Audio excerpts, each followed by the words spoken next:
Contributing author of a book on education, numerous journal articles, and conference presentations covering issues such as teacher attrition, education information management, education policy, school board management, and political culture.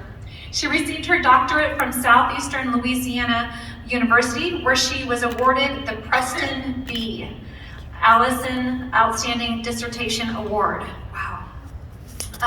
For her research on the effects of political culture on education policy. I think she might know a little bit. She has worked with numerous legislators on educational issues and helped draft a data transparency bill. So important, transparency, right?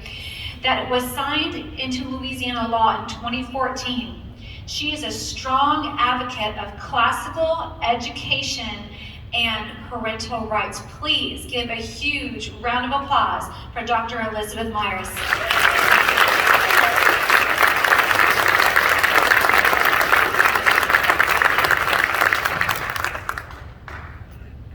Good evening or afternoon.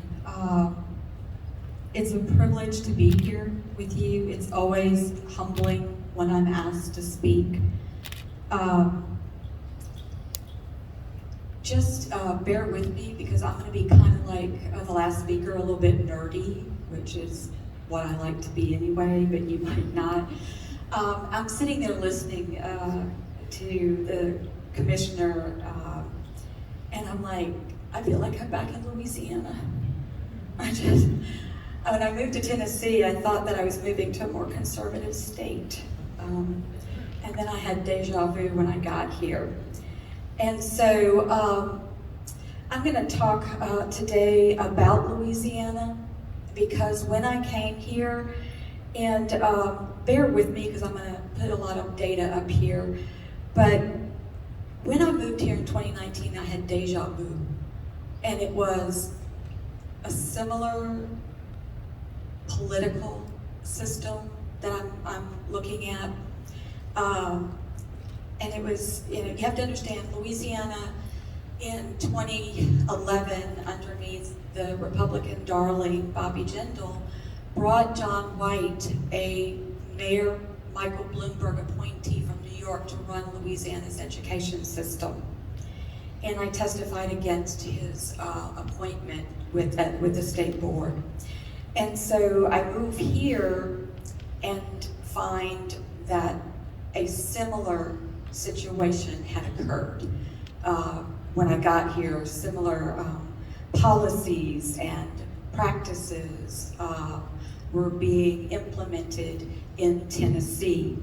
And so what I want you to understand first and foremost, and I don't have time today to talk about it in terms of critical race theory, is critical race theory comes from a long line of critical theories.